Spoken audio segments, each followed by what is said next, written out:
Hi, this is Jordan Trevelyan from Comics Continuum, 6 a.m. on Saturday on MyTV20, and you're watching Weekend Geek. You want your Spider, you want your Batman too. On every Wednesday, that comics are new. Welcome to Weekend Geek, your new comics preview for October 12th. I'm Mike Ortiz. And I'm the Chris Brown. What do you got? We got a big stack this week, a lot of books. A lot of books. Hopefully this isn't a super long show. I'll do this best I can. We'll try to get through this quickly. My first one here is a book that kind of came to my attention, sprung to my attention out of my video nerd beef with Ape Entertainment, which was totally solved, and Brent Irwin was really, really good to me. Raph Moran contacted me on Facebook, and we started talking about a number of things.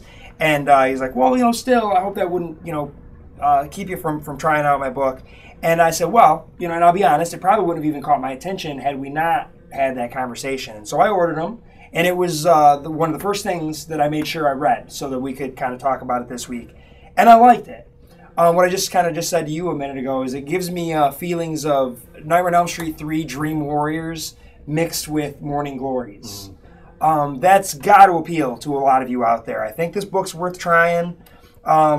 The artwork in some areas, is stronger than others, I think. There's a lot of stuff that I think is really great, looks really fantastic, but there are other sections in there that just really blow me away. Yeah. It's good. It's good. I enjoy it, but when he gets into some of these other weird dream sequences and plays around with some art styles, I think it's really kind of makes it a little bit more fun. A good book. I would say try this book out this week. Ape's been around for a few years, but it seems like lately they've been kind of stepping up the game on their books and really getting them.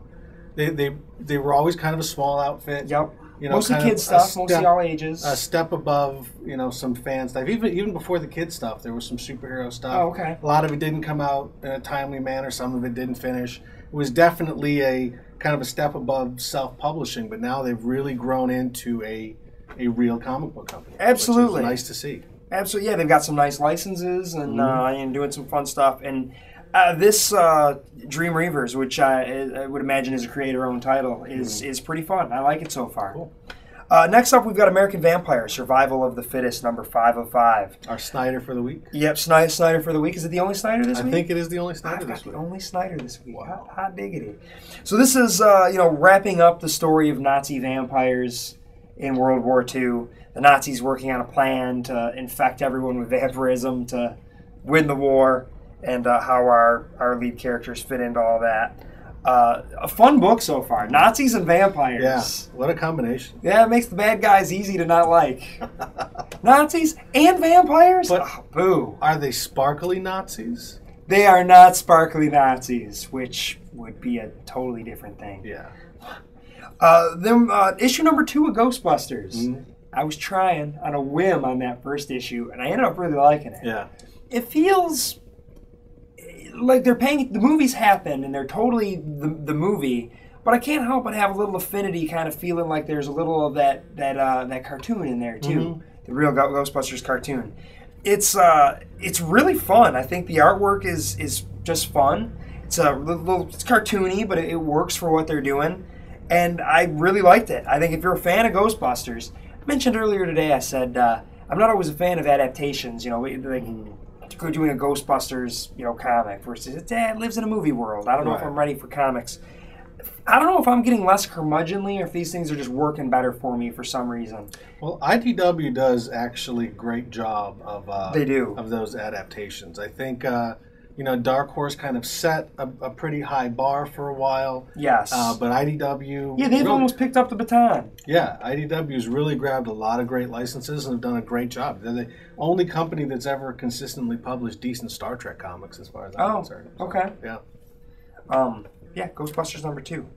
Then, I mentioned them a moment ago. Now, Morning Glories, number 13. So this is basically Dream Reavers minus Nightmare on Elm Street. If you took out the Dream Warriors, you would have Dream Reavers essentially in this Morning Glories book.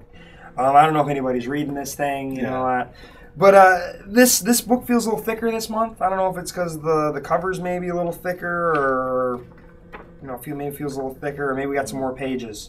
But I think Maybe we got a some more preview. pages. It feels It's like a preview maybe in the back. Is there a preview of something? I don't know. It looks like maybe oh, maybe a preview of Xenoholics. Okay.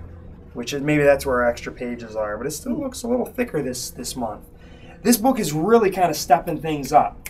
They're unraveling enough mystery to kind of keep you going here, and I don't know if they're getting more towards the meat of what they're doing, but I'm feeling pretty good about all this. I'm liking this book a lot more than I was. I liked it at the start, but I thought, they've not reinvented the wheel, but it's fun. It's a really fun book, and I dig it. Now here's our Hickman. Here's our Hickman. There's 2 Hickmans this week. 2 Hickmans, and I got them both. Yeah. I'm a Hickman hog this week. I got all the classics this week. So FF number 10. This book has been great. That last issue, you're caught up? Mm-hmm. Oh my goodness. Is Doom pulling a swerve? So your read told you what I do to Dooms, right? Yes. So you know what's going to happen to you? Yes. This is Doom we're talking about here. I don't care what happened to the Dooms on other Earths. There's no way the other reads are going to outsmart our Doom. I'm not having it. We will find out.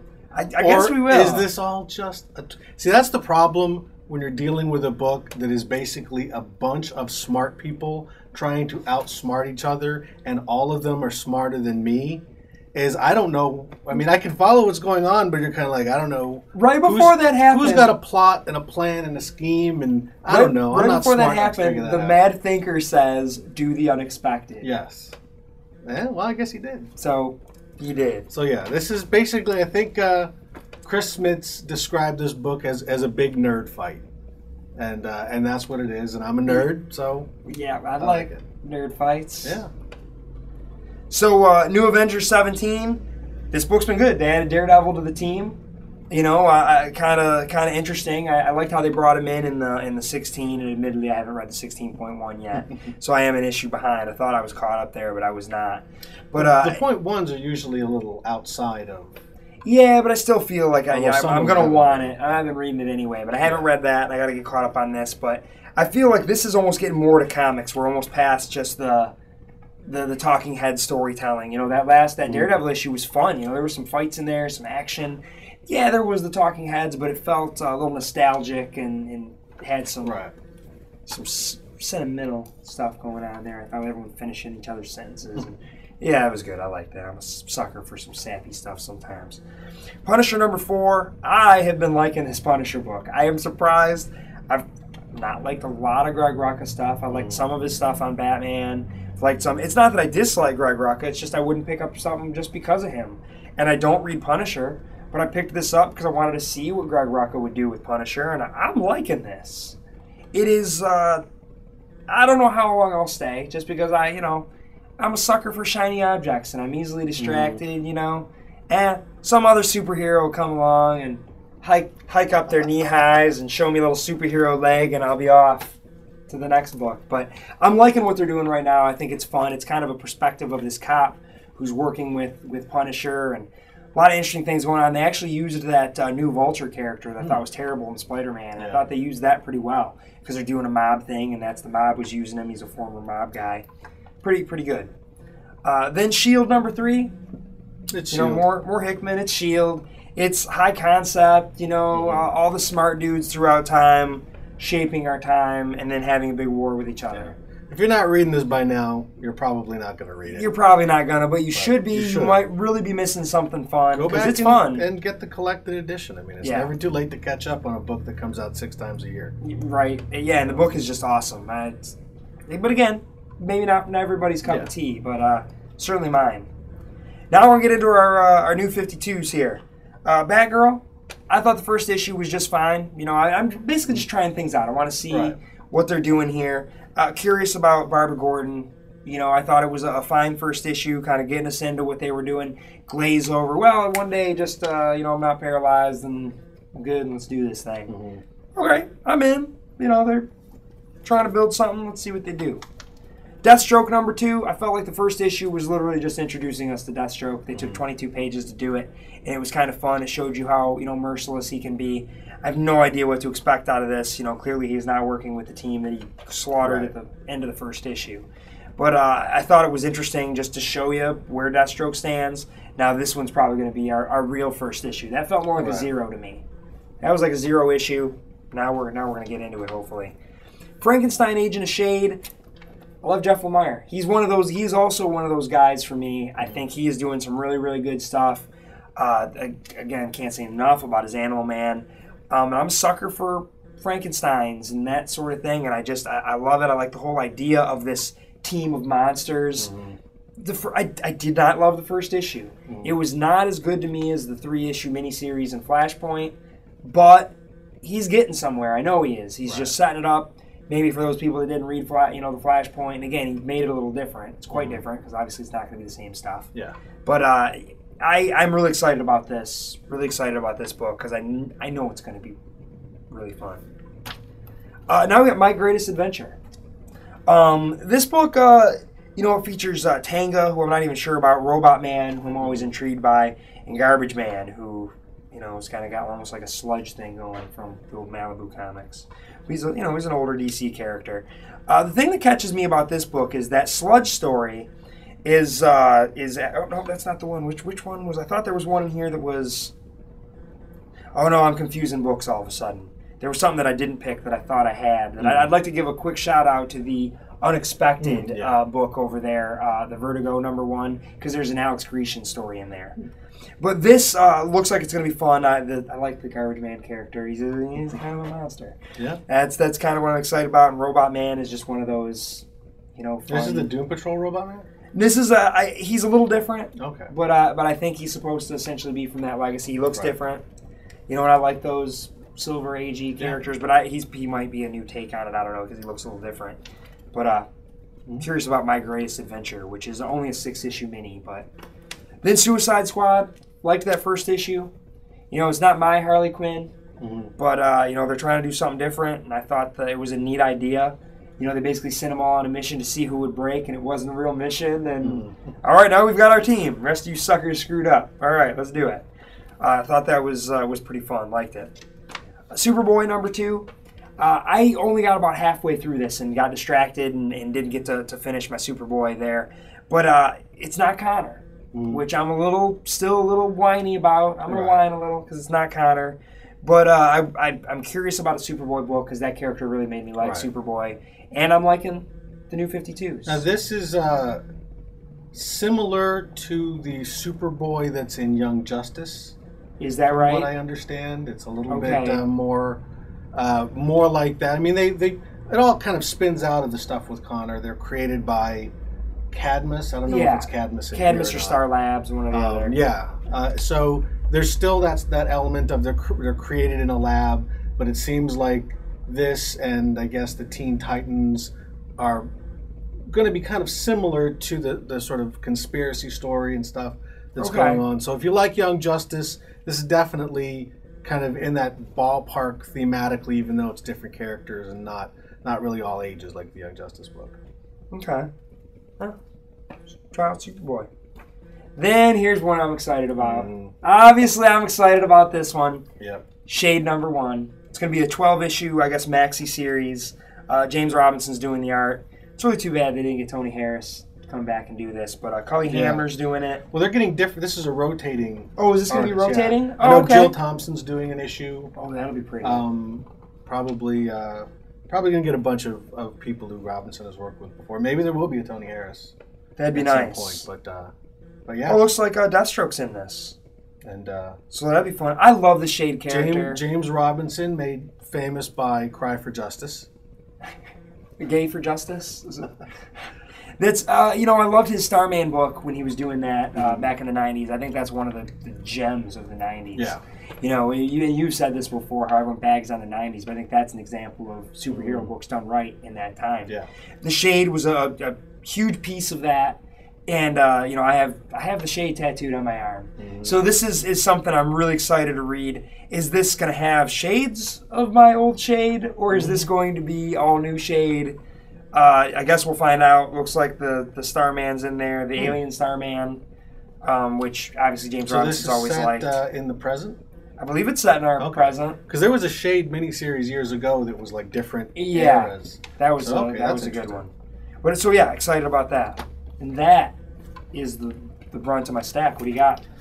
Well, this is going to be an interesting month, and this is an interesting week. Last week we got 52 number ones, which means this week we got 52 number twos. So that's a different spot and a different thing to kind of talk about. But I'm going to start off with Batman and Robin. I picked up this book pretty much from the time Grant Morrison was doing it. Once it switched over to Tomasi and Gleason, I thought they kept the ball rolling pretty good, and I think the first issue of this was pretty solid also. I like his take on the characters. I like this Batman that is, instead of celebrating his parents' death every year, he celebrates their wedding anniversary. A Batman that's trying to put the pain of his past behind him and use it in a more inspirational way. Whether or not that's going to stick around, whether that's not even going to either finish the story, who knows? Sure. I like his characterization of Damian.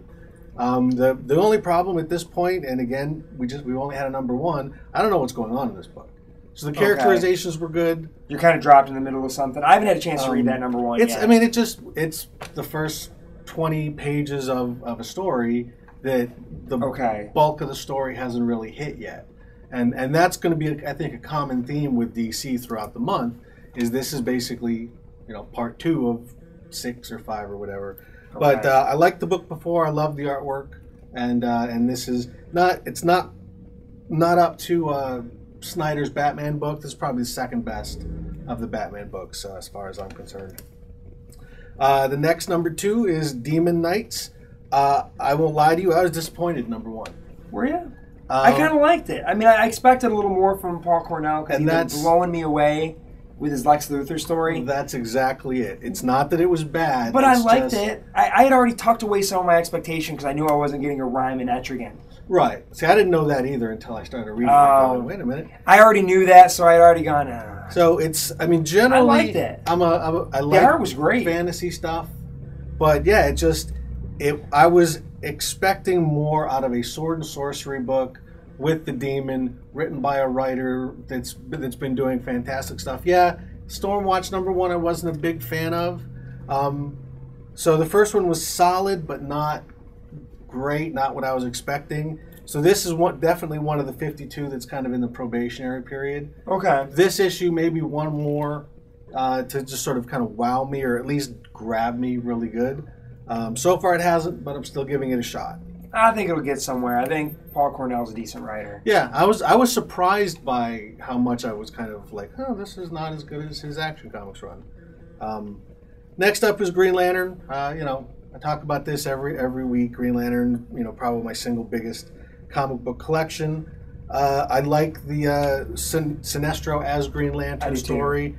I actually hope that they kind of keep that for a while. I wouldn't mind seeing this the way the Dick Grayson Batman or the Bucky Cap kind of played out over the course of a year. If we have Hal back in the costume at the end of 6 issues, I'll be a little disappointed, even though I have a feeling that's going to be the case. But we've had Jeff Johns, Hal Jordan for 6 years. I think they can ride this out for a little while. I really do. I think so. Hell, leave Sinestro in there until the second Green Lantern movie comes out. That's fine. Resurrection Man has been, to me, one of the bright surprises. I enjoyed 52. I never read the original, even though I picked up the first issue. I enjoyed it a great deal. I understood it as well as I needed to. This actually, as I finished reading it, it struck me as this is the type of story that I think DC Entertainment can move into other media. Oh, sure. I think this could easily be a TV show. Absolutely. And I hope that is one of the things they're going to do, is look at some of the stuff that's maybe not big gun, but has a concept that's pretty solid, and move it into some other media. So this one I'm really looking forward to, just because the first one was such a pleasant surprise. It was almost fun. the opposite of Demon Knight. I had low expectations. I enjoyed it a great deal. Expectations will play hell on things sometimes, And next up, we've got yet another number 2, but this is not a DC number 2. This is Buffy the Vampire Slayer, Free Fall Part 2. This is the season 9. If this issue does not kind of wow me, I'm not getting the next issue. Really? I thought that the season 8 really kind of dropped the ball at the end. A lot of people did. I read the first issue of this, and it just hasn't recaptured any of that.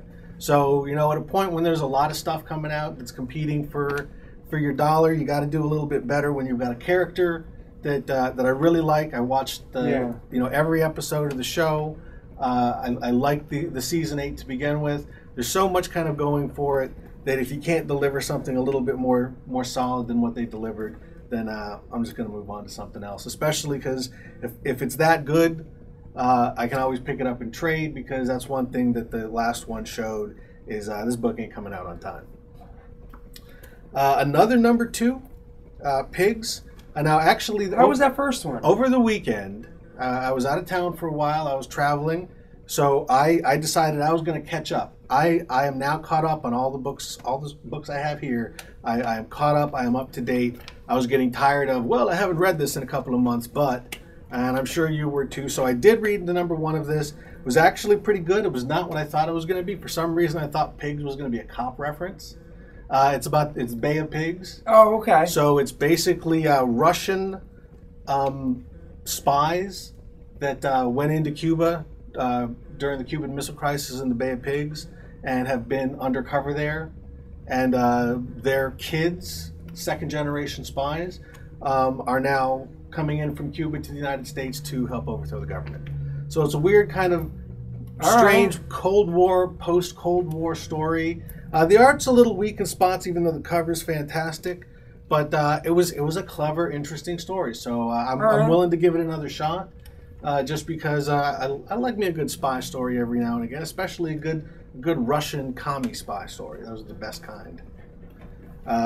Yet another number 2. I kind of stacked them in order. You did all the 2s. And this is Ultimate Comics X-Men. Much like Buffy, if this issue doesn't sort of wow me, I'm probably dropping this. I've been a little disappointed with the Ultimate Comics relaunch. I've already dropped Hawkeye, which is a Hickman book. First issue kind of bored me. Okay. First issue of this was decent, but when you've got a ton of other books out there, you got to do a little bit better than decent. So yeah, the first issue, I see where it's going. It's all right, but it's just didn't really wow me. Next up, on the other side of the Ultimate Universe, we got Ultimate Spider-Man. Now this I really did like. I am caught up on this finally. There's some interesting parallels, kind of structurally and pacing, to the original Ultimate Spider-Man. I like the idea of a new guy. The origin is very similar, but the power set is different. This is someone with a this is basically Hal Jordan or Barry Allen. Same name, same kind of powers, but a completely different character and completely different story. So that I really dig. I love Sarah Pichelli's artwork on this. I think she's a perfect choice for this book. So unlike the other Ultimate books, this one really is a shot in the arm and something totally new. Next up, Amazing Spider-Man, Spider Island Part 5. It's a heck of a cover. It's a great cover, great Mary Jane cover. I've really been enjoying this. We've talked about Spider Island many times. I don't know how caught up you are. I'm a couple issues behind. But in the last issue, the fun's kind of stopping and it's turning serious. And, so stuff's going down, and the real power behind this and the real plot is finally emerging. There's a lot of great stuff going on. The Fantastic Four stuff or the Reed Richards stuff is great. A lot of little subplots in here, but yeah, this is where the book is really going to sort of play out its big story and be just more than running around New York fighting a bunch of spider people. Now it actually kicks into the real story. Dan Slott's done a good job with this. The villain of the piece overall is an old Spider-Man character that I had never heard of, but he did a great job summarizing it, so you don't really need to. It's a great book. It's been a lot of fun. Next up, X-Men Regenesis. This is post-Schism, pre-Wolverine and the X-Men. I mean, this is basically continuing that story of the split between Cyclops and Wolverine. I've been enjoying the X-Men books a lot. I certainly liked X-Men Schism. I'm really enjoying Uncanny X-Men. So this is Kieran Gillen, so it's good solid writer. I don't know how much this new kind of take on the X-Men is going to work for me, but I'll give it a shot just because the talents involved are all pretty solid. Uncanny X-Force. This is I think finishing the Dark Angel saga. This has been a great book. I've raved about it repeatedly. They're back from the Age of Apocalypse universe. Archangel is engineering essentially the end of the world or the end of something. He's basically become the new Apocalypse. Okay. And he's got his 4 horsemen, and now that he has ascended to Apocalypse, he has to find a new character to become Death, and it looks like he's picking Psylocke. So this is continuing that, and I'm assuming wrapping it up. I don't know where this is going to go, but this is Brooke Remender's been doing a great job on this book. Next up, Irredeemable. This is one of those books that was kind of on the fence for me for a while. Now that I am caught up, it has picked up. I mean, as expected, Wade goes through these periods where there's lulls and stuff. Right. The Plutonian is back on Earth. The one problem I have with this book, and it's not so much a problem, is it's a matter of I don't see how this is going to sustain indefinitely. When the book first came out, it's got to have an ending. There has to be a conclusion. Yeah. So I don't know if this is heading towards a conclusion. It looks like there's going to be another major confrontation between the Plutonian and the heroes. I don't know what's going to happen after that. I don't know if there is a long-term plan with this.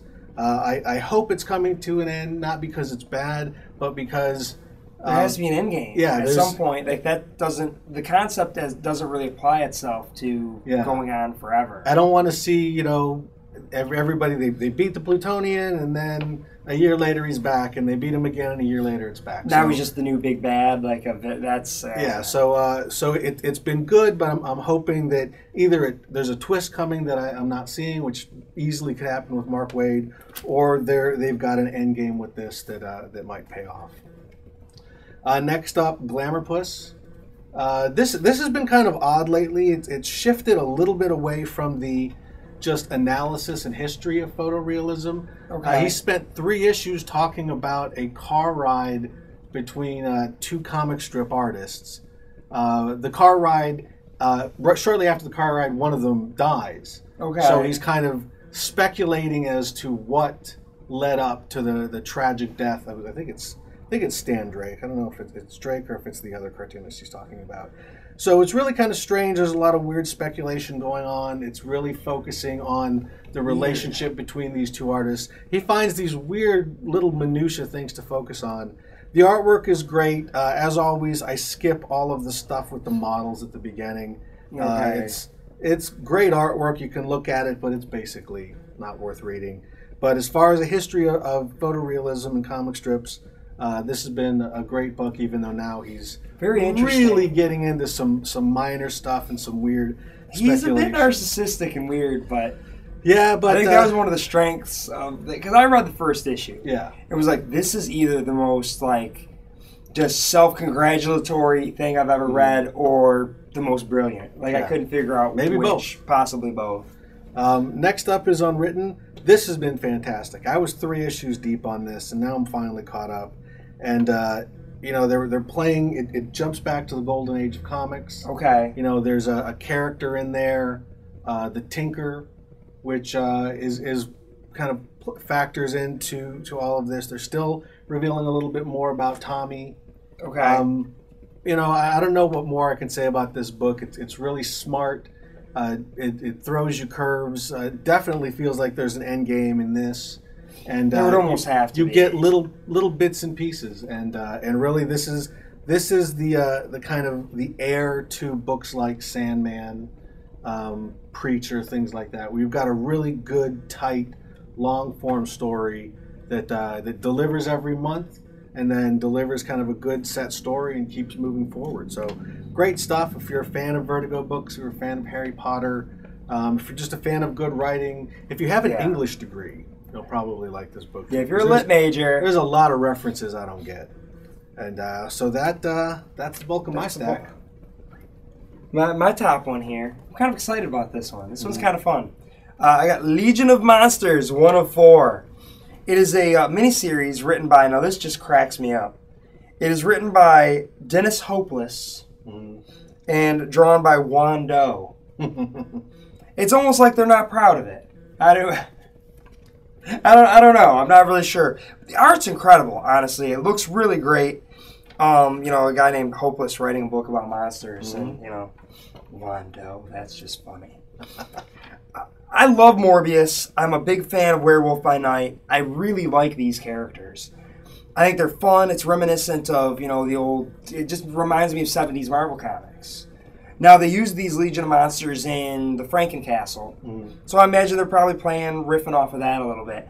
This Morbius is a little different than, like the Michael Morbius that was in the 90s Marvel stuff, where they kind of made him a little bit more human. This kind of seems more like a straight-up monster. He's got sweet sideburns, and a total 70s monster sideburns. Yeah, it's for issue mini about monsters that look awesome. Yeah. I'm in. I'm totally in. Legion of Monsters. All right. I had a tough time with my top pick. Like I said, there's a lot of number 2s. So you don't really know what you're getting. Number 2's not an issue that's going to grab number 2. you. Oh, yeah. Here we go.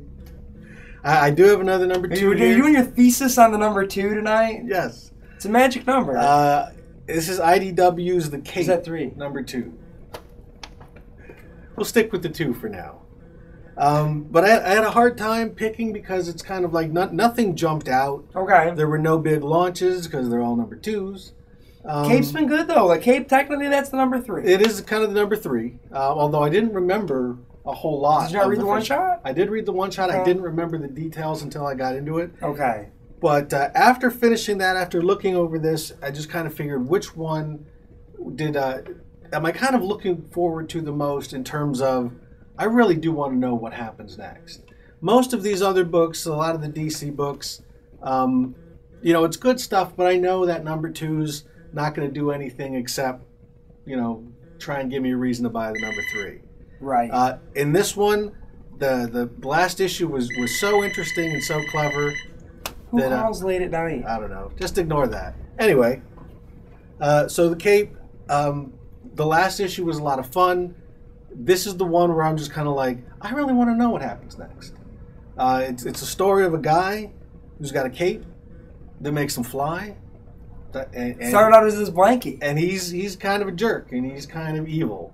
And the last issue, he dropped a bear onto a cop car.